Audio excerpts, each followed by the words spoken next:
Good morning. I will be introducing the panel moderator, Shadaab Kanwal.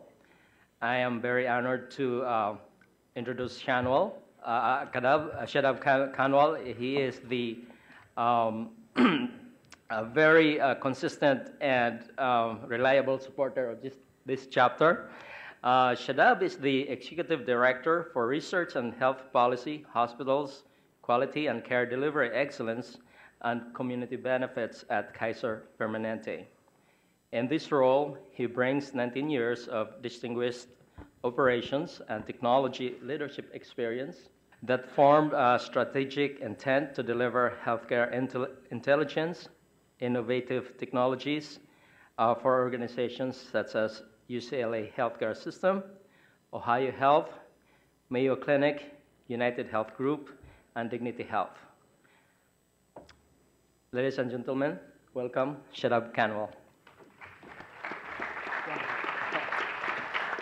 Thank you so much, Jose. I am grateful for the opportunity to come back to Southern California anytime I get a chance. I see so many familiar faces, so it's a great honor to be back among our home crowd, so to speak.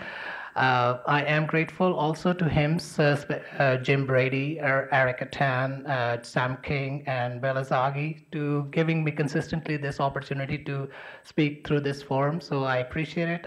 I applaud the efforts, the venues, the audience that you collect. It's incredibly significant in the HIMSS, and no wonder Sam King got the Leader of the Year award this year from the HIMSS leadership. So great job, folks. Thank you so much. The conversation at hand we are having is rather broad, and I'm trying to see if we get an opportunity to narrow it down somewhere. So if you are familiar, so the way we're going to lay it out is that we're going to talk about some of the hot topics in health IT. We have 4 panelists. One of our panelists, Dale Sanders, is calling through a phone. He had an accident on the slopes. He is an avid skier, I believe, and that kind of takes you to that edge. So he'll be speaking through the phone, and I think this is the second opportunity that I'm doing another conversation through the phone on this forum. Last time we had Will Yu from the Office of the National Coordinator who did this presentation. So I think we went pretty well with that, so we'll try to do this once again. Just to give you, from an expectation setting perspective, we have 4 panelists, which are industry experts, and they bring in a wealth of knowledge. But I think the collaborative activity really enriches everybody's experience when we have all of you becoming a participant in this process. So the panelists will be bringing their perspective into the hot IT issues, and then at the same time, there would be an opportunity for you to go into a direct dialogue with them. So let's make it an interactive dialogue. We'll have an opportunity for the 4 panelists to give their background quickly about their project that they are going to talk about, or the specific topic of interest that they have. And then at the conclusion of that, we'll open up for some questions. So I'll field some questions. I'll appreciate some questions coming from all sides of the room, so make it more inclusive. And then we'll enjoy and have more fun in it.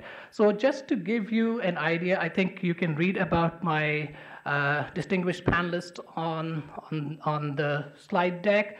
There will be another opportunity for them to kind of put the name to the face, so to speak, and they will take that opportunity. And I guess the only face you won't be able to see is Dale Sanders, so we'll rely on the voice for that. I do wanted to call out some of the hot topics in health IT, which are catching our attention. 5 years ago, when somebody asked me, how is life going in health IT? And my response was, it's pretty decent. It's all cool. I'm drinking all the Kool-Aid that I can, and I've done all the epics and the Cerners, and I've dreamt all of that. So now that more of us are drinking from the same Kool-Aid, but we still have to encounter a lot of the prevailing issues, and the complexity of the situation is that we are overwhelmed by the reform, by the legal regulatory compliance, and then at the same time we are asked to perform at a very high level from a consumer expectation perspective. So this conversation is all about consumerism, how we can add and create more value. So it's all about the value that we create for ourselves as consumers and the expectation that we had from our peer organizations, from our provider organizations, and how inclusively we become part of that process. So I'll keep this slide just for your reference open at this point, and and then continuously refer to this slide and talk about this. So if you notice, I have a lot of the boxes filled, but there is still a box empty, or we can move the boxes, shuffle around them, and converge them together, because there are certain things which kind of either consolidate or converge, and there are so many kind of having the tentacles into each other. So the empty boxes is for you to fill, and basically take an opportunity and call it out if in the crowd, if you feel that I have not been able to conclusively give you a little brief. And this overview is only pertaining to 2013. We can think out loud in 2017 for a multi-year planning or a futuristic planning purposes, but that's what the focus is going to be about. So I am taking a privilege to introduce my first speaker, and my first speaker is let's go back to it. Is Dale Sanders, and he is Dale. Are you there with us? Yep, I am here, Shadaab. Wonderful. Are you on bed or are you sitting in the wheelchair? I am sitting in a nice, comfy chair in my living room with my knee propped up. Okay, so and you can still speak with your knee popped up. So my wife tells me, yes. All right, wonderful. So I'm wearing 3 hats professionally right now. I'm Senior Vice President for Strategy at a company called Health Catalyst. We specialize in data warehousing and analytics in healthcare. I'm also a Senior Research Fellow for the Advisory Board Company in Washington, D.C., and I tend to specialize in the analytics and BI space for them. And I am in the final stages of mentoring the young man that I hired to replace me. I was CIO for the Cayman Islands National Health System for the last 3 years. And then prior to that, I was CIO at Northwestern. Prior to that, I was Regional Director of Medical Informatics at Intermountain Healthcare. And then 15 years prior to that, I was a CIO in the Air Force, as well as an analyst in national intelligence and national security. So, and again, I want to thank everyone for allowing me to participate via phone, and I'm honored to be associated with Shadaab and this panel. It's a great collection of people and topics. Let me back up just a moment and talk about, there's a little bit of a disconnect between the title on the agenda for today's presentation and the title on my slides, and I'm going to tie the two of those together. So let me talk for just a second about and foreshadow some opinions about big data and predictive analytics. The term big data, I think everyone knows, originated in the Silicon Valley and refers specifically to Google's use of Hadoop, NoSQL, and MapReduce. In healthcare, we are morphing big data into a synonym for data warehousing, and I guess that's okay as long as we all realize that data warehousing has been around for a long time in healthcare, so it's nothing new. But if we're talking about Hadoop in healthcare, there is nothing compelling or magic about the technology of Hadoop that is going to save healthcare analytics right now. So boring old relational databases are still the best choice for big data and analytics in healthcare. Over the next 4 or 5 years, that's going to change as the volume and nature of data we collect in healthcare grows, and we'll see Hadoop and NoSQL play a major role, but not right now. But I would say to all of you Hadoop and NoSQL pioneers that are out there, keep pioneering, because we need you to learn now so that you can teach all of us later.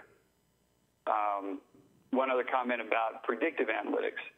In short, predictive analytics is never going to live up to its hype and hope in healthcare until we start collecting patient and protocol-specific outcomes after every single patient encounter, as well as collecting the complete data profiles for patients who never have an encounter, because they represent the true goal of our healthcare strategy, that is zero clinical encounters. So we have to start thinking about broadening the type of data that we collect, not just about clinical encounters, but we have to start profiling the patients from a data perspective who never have a clinical encounter. Predictive algorithms are currently all the rage, around readmissions, because readmissions data is the closest thing we have to a measurable outcome. But it's funny because my Toyota maintenance tech does a much better job of collecting outcomes data from me after a clinical encounter with my cars than my physicians do about me after a true clinical encounter. And if you look at the amount of data that my Toyota technician collects and analyzes in the diagnosis and treatment of my car, it makes an EMR look like a Dr. Seuss book. We need to instrument the patient and the workflow of healthcare like Toyota has instrumented the automobile. It's a concept that I call instrumentation of the patient, and I'm going to be writing and speaking about this more over the next year or so. So just tying it back to the title of the presentation today, don't fall deeply in love with vendors, or don't jump too high in response to the poorly informed member of your hospital's board of directors, that are hyping big data or predictive analytics because they read about it in an airline magazine. It's too early for both of those. There are other fields to plow right now in healthcare analytics that have proven yields, and we need to plow those fields first. So that's a good transition back to the slides. And now on slide 3, this notion of how to adopt and how to progress through the adoption of analytics is something that I've been watching and observing for 15 years now. And I've picked the brains of a number of my colleagues and other experts who have also been observing this, and we've borrowed lessons from the HIMSS analytics EMR adoption model, which had a big impact on the adoption of EMRs in the industry. And it provided a self-assessment guide for organizations to measure their own progress on EMR adoption. It provided a framework for evaluating the industry's adoption of EMRs. All of those same kinds of metaphors and parallels is what we are trying to do with the analytic adoption model. So on slide 4, list some of the contributors who have participated in this. And I won't go through all those names, but some very brilliant minds, good friends, wonderful colleagues. And I might note that Mike Davis down in the lower left corner there at Summit Partners now, he was actually the originator of the EMR adoption model when he and Dave Garrett were at HIMSS Analytics. And Mike has been a big contributor to the analytic adoption model as well. Next slide, please. You got it. Okay, so this is a high-level view of the healthcare analytic adoption model that we've developed. And it works very similarly to the EMR adoption model. At level 0, we have a fragmented point solution environment, so it's characterized by inefficient and inconsistent versions of the analytic truth. At level 1, we're starting to integrate data together into a data warehouse. And just let me comment that there's no such thing as a virtual data warehouse that will work. We still can't get past some of the inherent limitations of semantics and ontology and vocabulary mapping that those virtual data warehouses have tried to overcome for many years. So unfortunately, we have to physically aggregate this data together right now. The next level up from that is standardizing of vocabulary and creating some standardized patient registries as the foundation for analysis. So it's relating and organizing that core data. At level 3 now, we're moving up into the automated production of internal reports. So these are KPIs, dashboards for managing the internal operations of the healthcare organization. And the idea here is that these types of reports don't really differentiate an organization or add value unless you do it poorly and inefficiently. So the goal here is to create as much automation, remove as much of the fire drill from the production of these reports as possible so that you can get up to the higher levels that are more valuable and more differentiating. At level 4, the same kind of thing. And I would encourage everyone to grade your organization as we go through this. Sort of mentally grade your organization. Would you give yourselves an A, B, C, D, or F in each one of these levels?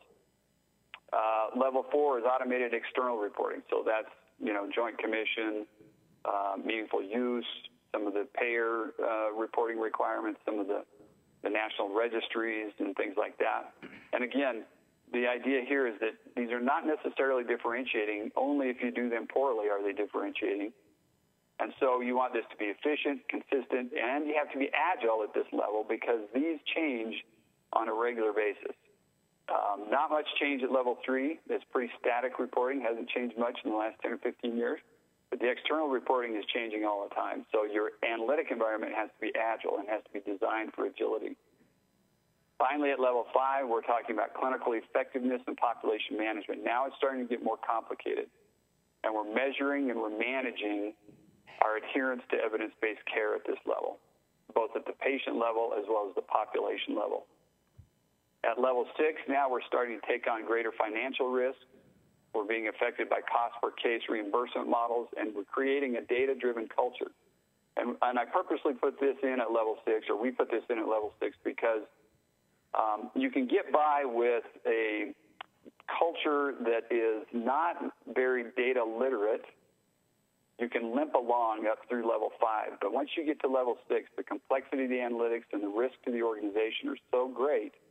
If you don't pause and fold into the technology, the cultural piece of data, you'll never be able to progress any further. And you'll expose your organization to a lot of financial risk. At level 7, we're at now engaging in cost per capita reimbursement, and we're starting to toy with predictive analytics. So, again, as I mentioned earlier, it's a little early right now. For the most part, the industry is still down in, level, well, a lot of us are still down in level 0, frankly. So falling in love with predictive analytics when you haven't addressed all these other levels first is misplaced priority. And finally, reaching the top at level 8, we've now completely transformed the reimbursement model. Now we're not talking about reimbursing hospitals and physicians and things around encounters. We're actually reimbursing them on a cost per unit of health model. And we're keeping people out of the care delivery system, and we're keeping them healthy. And our reimbursement model now is reinforcing that. And we engage in prescriptive analytics at this level. So in level 7, with the predictive analytics, we're trying to identify risk. At level 8, we're using data to tailor our reaction to that risk according to the specific patient.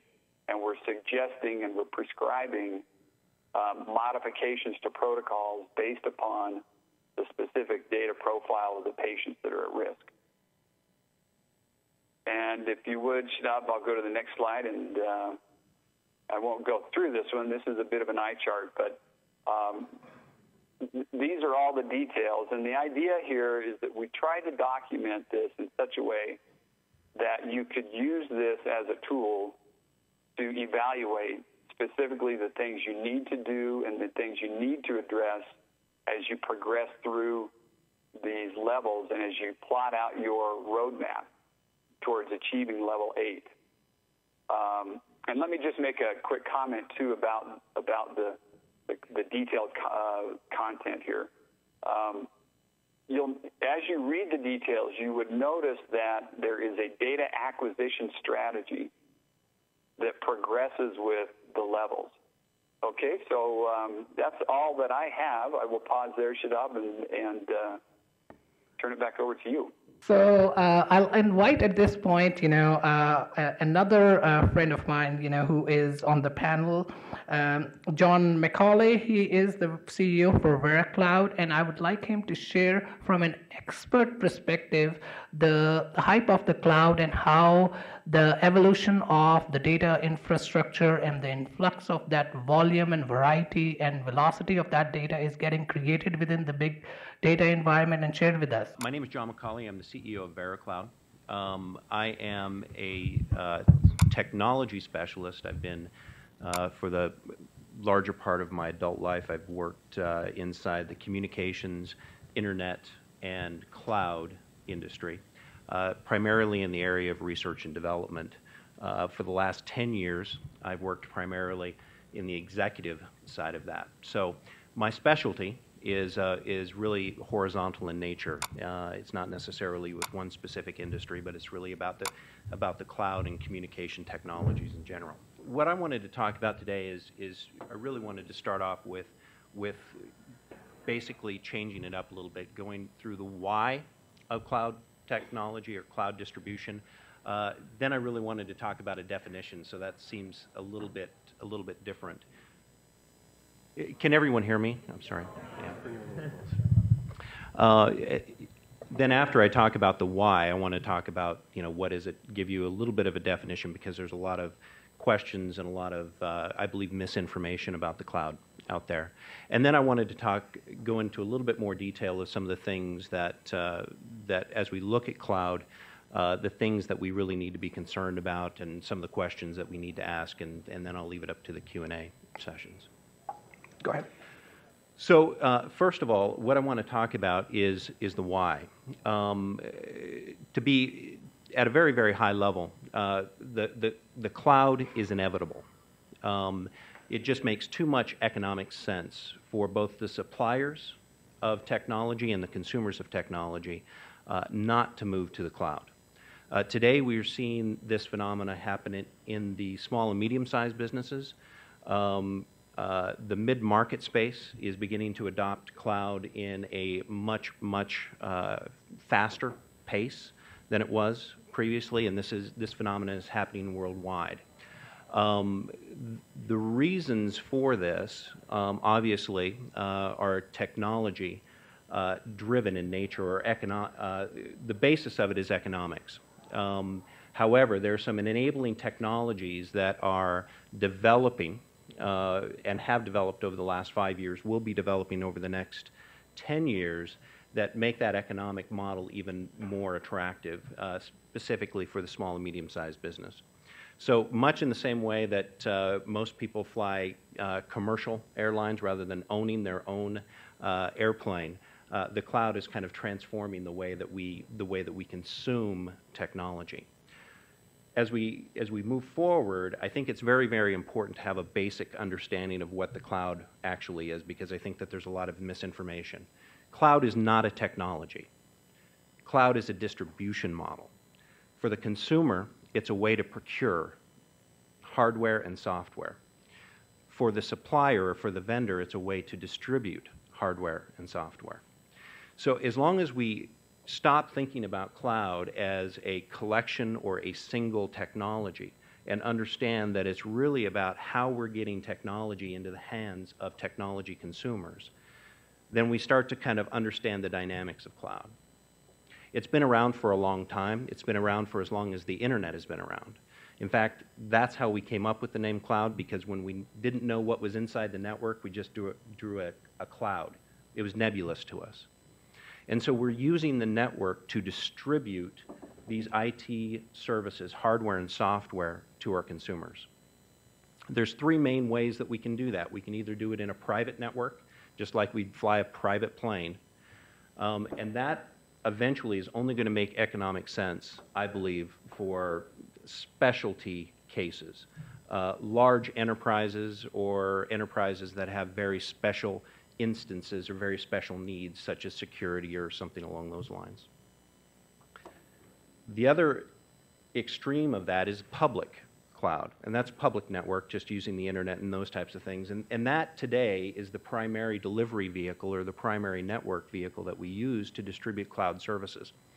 That's primarily because the small to medium-sized businesses, particularly these small businesses, don't necessarily care about a lot of the security and control.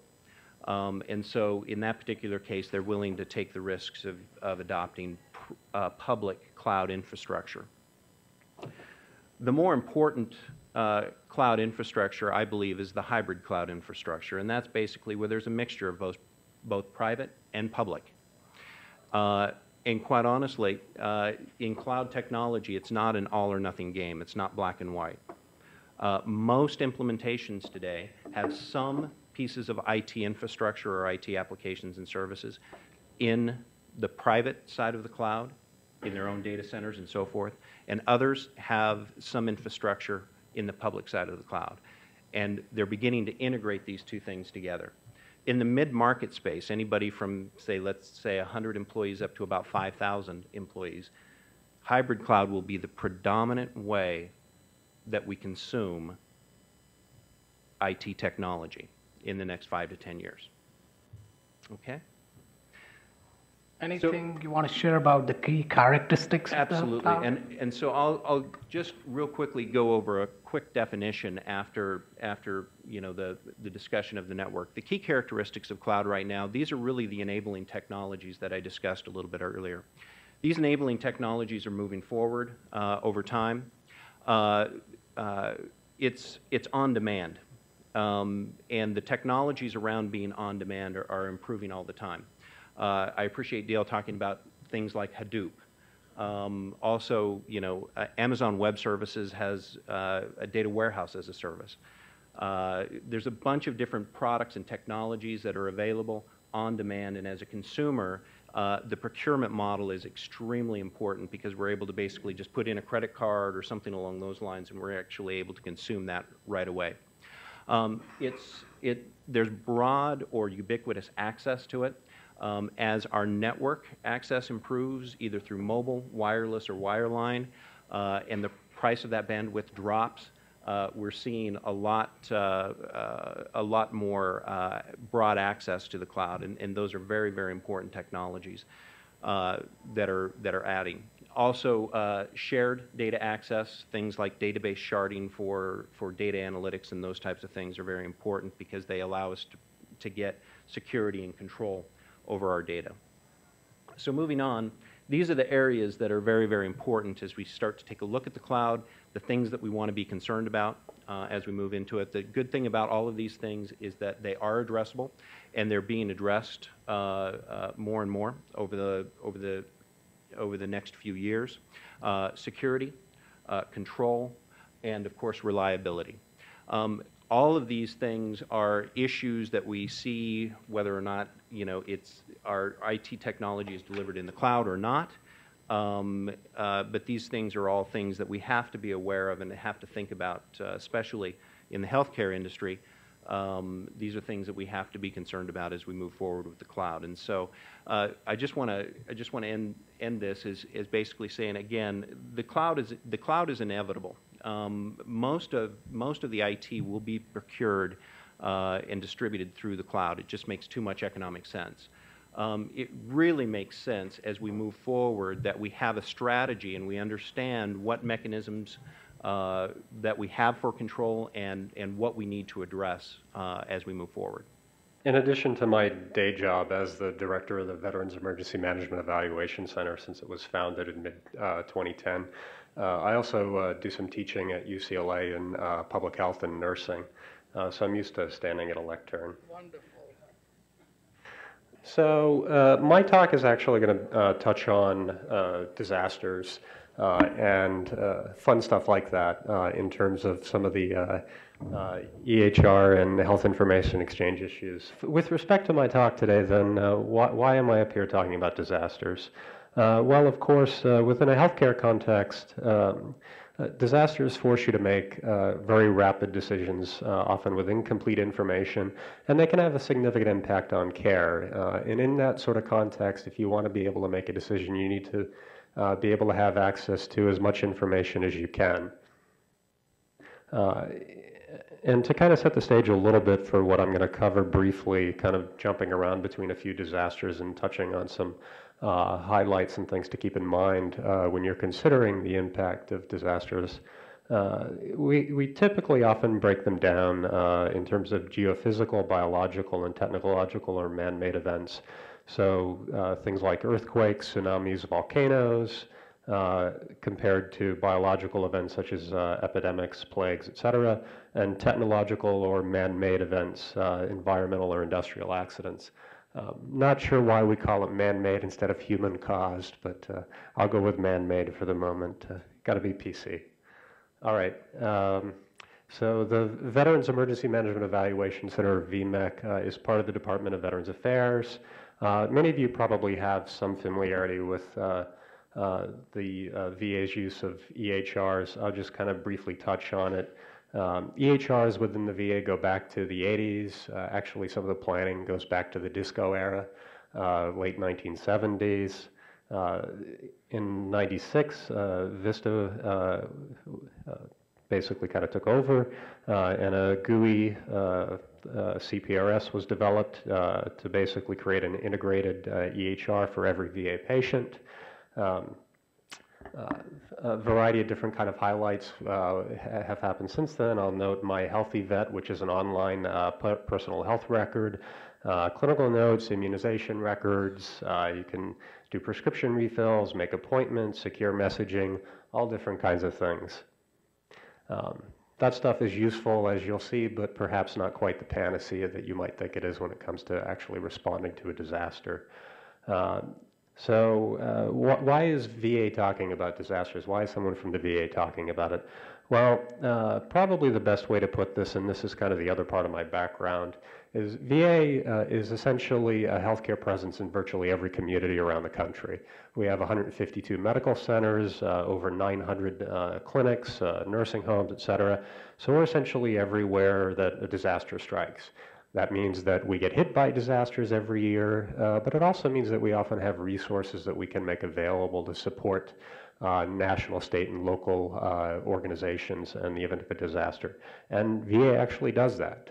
You may not be aware of it, but since going back to Hurricane Andrew in 1992, and even earlier than that, we've been playing a role in disasters in terms of the healthcare response. That eventually over time led to the founding of the center, of which I'm the director. VMEC, we're based at the Los Angeles VA system. So let me just start then with 9/11 briefly, just to kind of set the stage a little bit. There's a quote on the bottom of the slide from a former director of one of the facilities. To give you a sense of some of the range of issues that you need to be thinking about. We had dialysis, radiation, and chemotherapy patients who needed care. With most of the city's bridges and tunnels closed, it was a real challenge.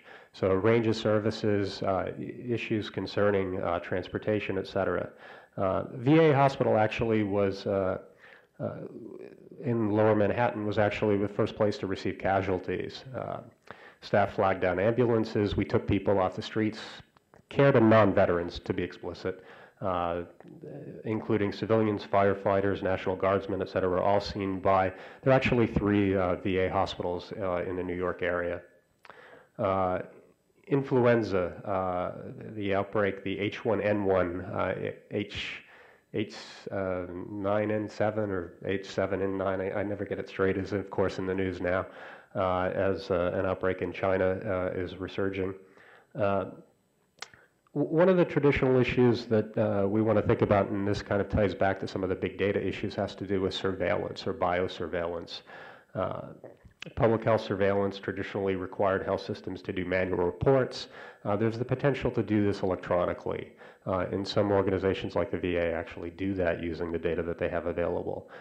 New York City actually had the largest concentration of H1N1 cases in the US that inundated the emergency departments. A variety of actions were taken to try to mitigate the impact of that, including using the regional HIE to track ED patients within the New York area, given how relatively advanced New York was. VA uses things like an influenza surveillance system to try to do an early warning system. So disasters are an opportunity to do preparedness activities as well as response. Turning to Hurricane Katrina, I'm going to start a little bit more with the VA response, and then as we move to some more recent disasters, I'll give you a sense of some of the private sector and their response to disasters. The Hurricane Katrina actually hit in August 28th in 2005.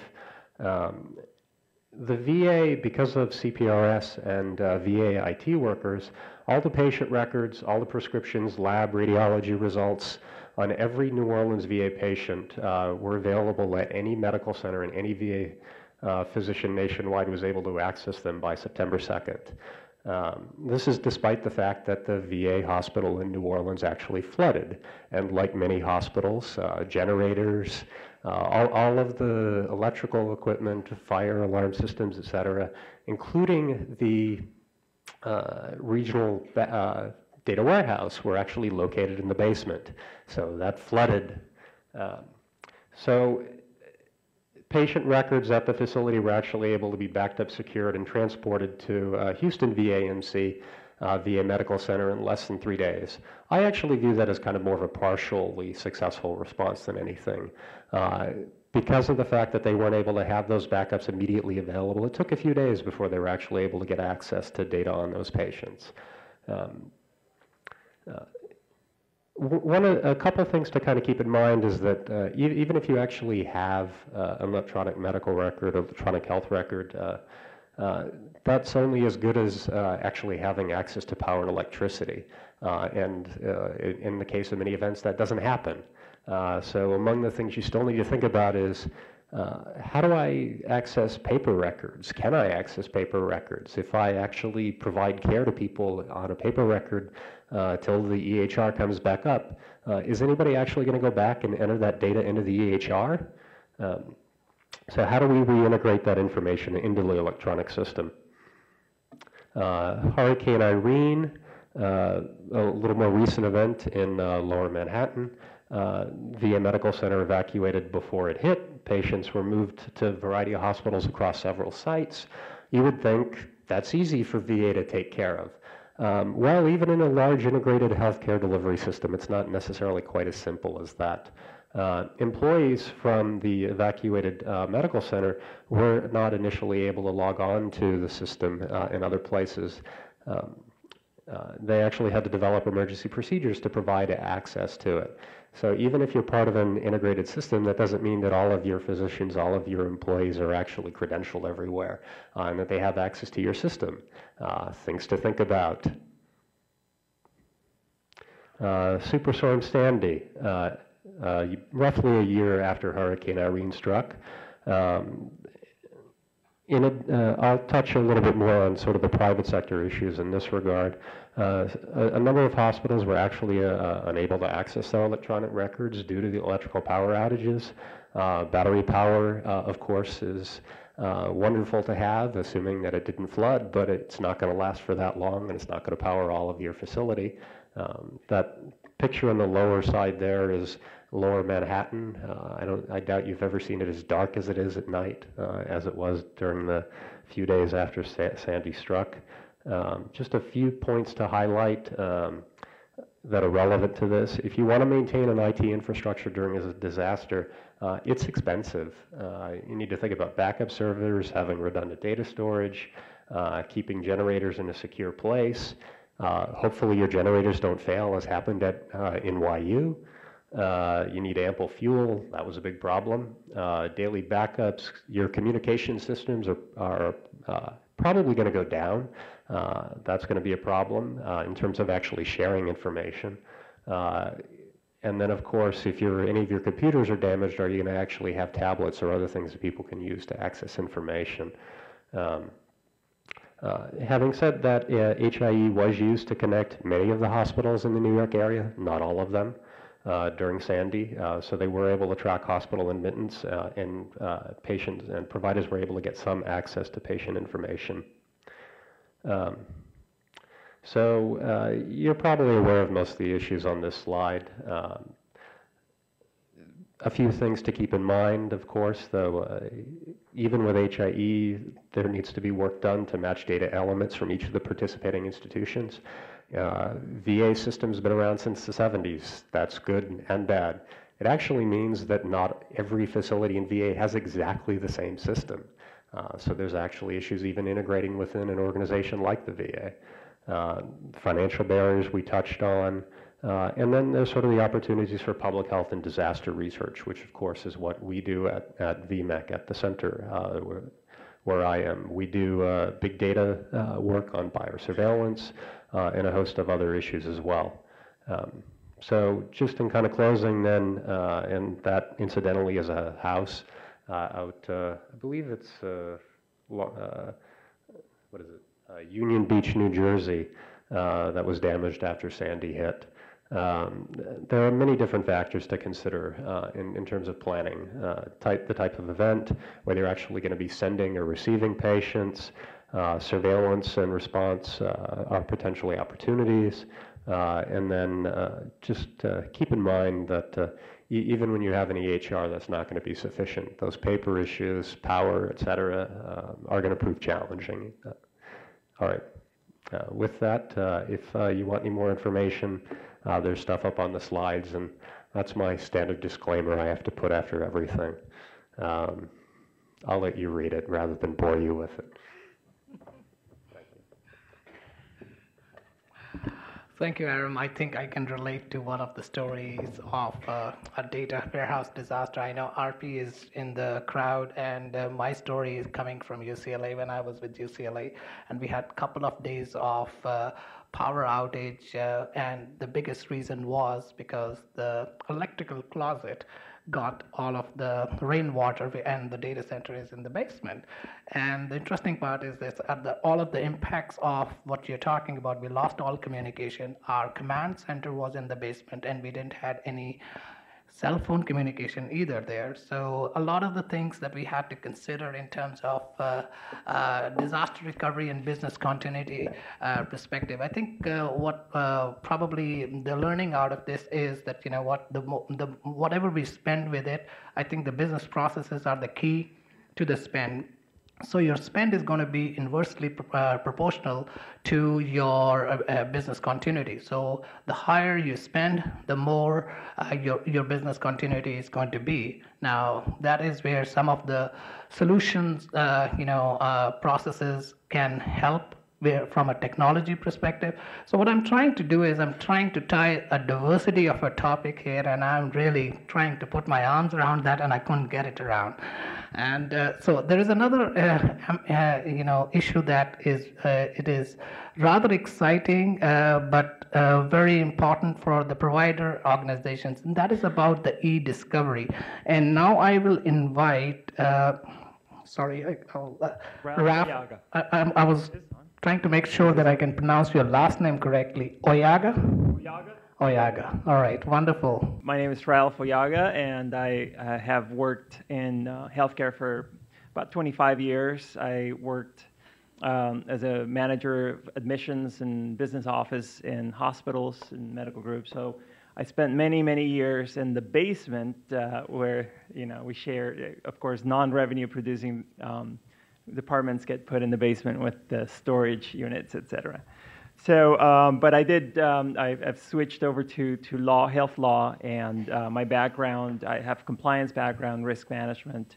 Last couple of years, I've spent my time working with the Regional Extension Center for Los Angeles County, which is a division of LA Care Health Plan. And so it's been an exciting time learning about meaningful use and watching technology, healthcare sort of awaken to all this new technology or the existing technology and being able to utilize it in these new ways to improve the quality of care of patients. So, in the context of the conversation today, unlike Aram, I'm not standing because he teaches at UCLA. I teach at USC, so I sit down. And, I teach You have to hit the Trojans, huh? Okay. I teach a health law for the Sol Price School of Public Policy, and so I teach to people who are not lawyers and don't intend to be lawyers. And so I'm going to try to use some of those skills that I'm learning there to put this very somewhat dry subject of e-discovery in practical terms for what it really means to healthcare organizations. So can we go to? Do we have Ralph's slides? If you don't, it doesn't matter. So I did my MBA at Pepperdine, and we had to do PowerPoints every day, and I think they do it on purpose so that you learn to hate them. and then you can actually do your presentations without them. So I like that energy. There you go. So what is e-discovery, really? E-discovery is a process that's been around for forever for litigation.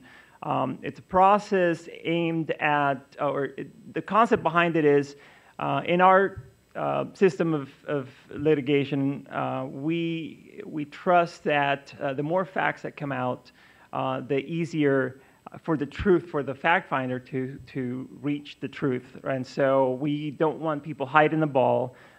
So we put these processes in place, discovery processes in place, so that there's a method for each party to obtain information from the other in the hopes of discovering data or information that's going to help their case, that's going to prove their position. Of course, now, the majority, if not the vast majority of information in a healthcare enterprise is produced in electronic form. In many cases, the vast majority is never even printed. So if you can think about, each employee in a hospital sending and receiving hundreds of emails per day, that information never gets printed and filed anywhere. So in the old days, discovery was a process of, asking for records, boxes and boxes of records. Now when we think about e-discovery, we're really trying to find that smoking gun. Instead of trying to find a memo, we're trying to find now an email, right? So this, this concept of e-discovery becomes now, when we think about the mass of the volumes of data that are produced in hospitals and healthcare organizations, it is now, how do we organize that data in a way that we can sift through it, review it, and be able to present it in court if you end up there. I should start by saying that everything in the context of discovery, of e-discovery, everything starts with what we call a legal hold. And so a legal hold is simply a term that means that when you can reasonably expect that a situation is going to wind up in court, that starts the clock for you. There's a responsibility for you to preserve information. So you can't, the opposite would be, let's run and shred everything, the evidence, before we get to court, right? So the rules are aimed at making it a duty for healthcare organizations, in our case, to start thinking about what kind of data will be relevant to this particular issue, where is it located, and how am I going to ensure that it's preserved. So we put a lot of emphasis on record retention policy guidelines, and we push to not just implement a policy, but actually follow through with it, which requires us to go around to departments and say, hey, have you looked at the expiration date of this particular document? And we used to kid around about the expiration date, but in reality, there is a shelf life for all the documents that we have. Whether it's a medical record or an email, we need to start thinking about at which point do you get rid of it. And then when we talk about legal holds, then at which point or how do we communicate that, hey, by the way, we've been pushing you and we're yelling at you to make sure you get rid of the records timely, because that protects us, right? In a way, we don't want a lot of information out there that's discoverable, that's accessible when it shouldn't be. But by the way, we want you to ignore that for this particular reason, for this particular type of data. We want you to now hold it. So how do you put those things in place? It's difficult, particularly in an electronic format.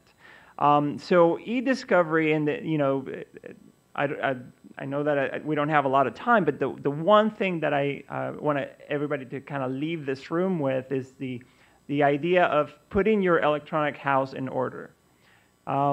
So there's something called the EDRM, which is the Electronic Discovery Reference Model. It's a framework that's out there. If you you can look it up and sort of get a sense for how complex e-discovery can get. But when you think about the electronic information, where electronic information is housed within a healthcare organization, we're talking about emails, we're talking about staffing sheets. The medical devices are now able to speak to the electronic health record and back and forth, and the electronic exchange of information even within departments. Where is all that information housed? And if there's a particular issue, a particular case that's going to require that data, how do I get to it? So putting your electronic house in order requires you to think in a multidisciplinary way. So it's not the lawyer's job. The lawyer is going to say, I need to put a hold in place, and where does he or she look to? Obviously, health information management, but we have throughout the hospitals and throughout the organization, we will have custodians of records, right? That are identified because of our HIPAA requirements and our compliance programs. But there are other areas that you may not even think about. There are backup storage. There are people might be putting things in Dropbox just because of the size of it. It's convenient. So now we put things in the cloud. Relevant information that's in the cloud, and how do I get to it? How do we ensure that we're preserving? I mentioned, the opposite side